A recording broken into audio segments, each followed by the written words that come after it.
Hi everyone, I'm Alex, and I'm here with Irfan, uh, going through chapter 1 from information to data. Um, that this video series will be coming from the AP Computer Science Done Right book, which you can also get on Amazon as well. Irfan, do you want to say hi? Hi guys. Hi.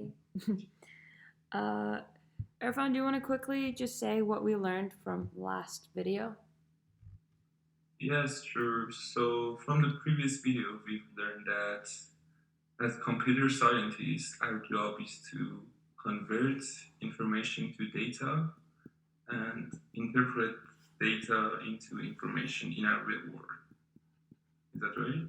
Yeah, so we want to make sure we use the right terminology though. So we don't want to convert, it's actually represent. Represent. Yeah. Um, and the reason we say that it's it's a more accurate description of what we're doing. We're just representing it. We're not going to change it. We can't change the real world, right? So we can't convert it.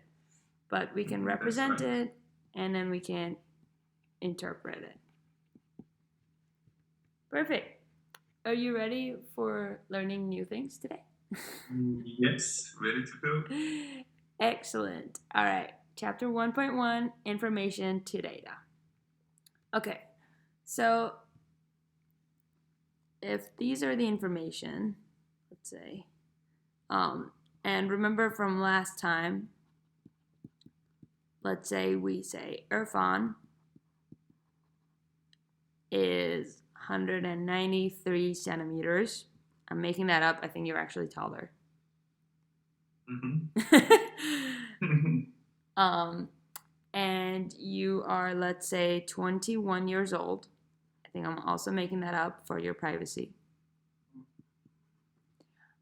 Um, and let's say that you weigh about 80 kilograms, 80.5 kilograms. I have no idea if that's accurate. Um, and you, the real you, is going on a run, like a 3 kilometer run. This is you running on a track. Okay, so I need to represent this in our data, right? How do I represent this? The first thing is to look at what type of data it is. For example, I'm seeing that I need to represent your name and a bunch of numbers, right? Yes. For things like name, for things that are just very, words or sentences that you need to represent, we use what's called a string. A string. So strings are names, addresses, let's say your last name, your favorite color, words, sometimes sentences. These are all strings. Does that make sense? Yes, totally. Excellent. So then I look at all these other things that I need to represent, and they are numbers. But there's a bit of a difference between the numbers. Can you tell me, like, when you look at 193, 21, and 80.5, do you see any differences between them? The last number is a decimal number. Excellent. Yes, perfect. Yeah. So we either have whole numbers or we have decimal numbers. For whole numbers, we use integers or int in Java. Okay? What And do we then use for the decimal ones? I'm so glad you asked. So for decimal numbers,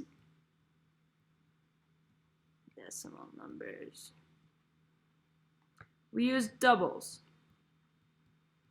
They're called double. So for example, the 80.5 would be a double.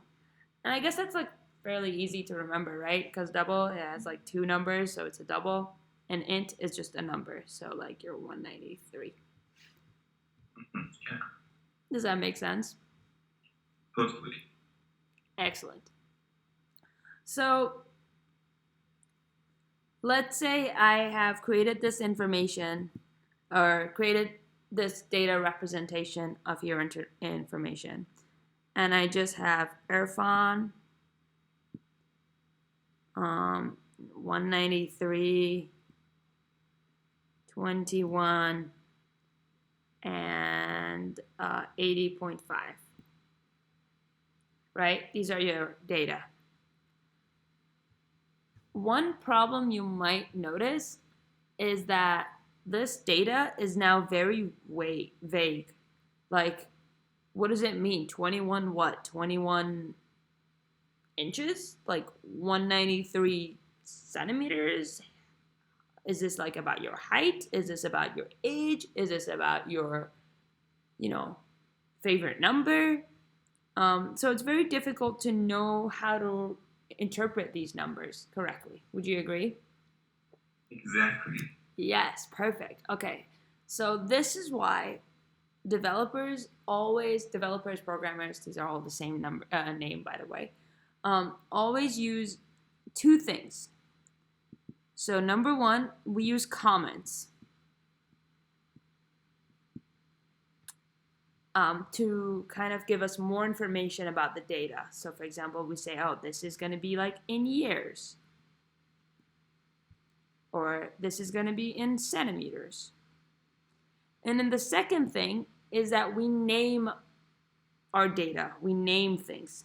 It's called like naming your, let's say like your variables or your methods and all these other things that we'll learn. But naming is also very important. We'll learn more about naming in the future, but the one thing I want to make sure that we all really, really find it important is comments. Comments is what makes a difference between like a good programmer or like a mediocre programmer to like a great programmer. Comments, because comments are not they don't change anything for the computer, right? Like if I write 193 and then comment, the backslashes show a comment, so like anything after a backslash the computer will just ignore. If I say 193 and then say height in centimeters, the computer won't see that as any different as just saying 193 versus 193. So a lot of bad programmers will just write 193 and ignore this part. But a lot of good programmers, a lot of great programmers know that programs are meant for people, right? People are what matters in programming.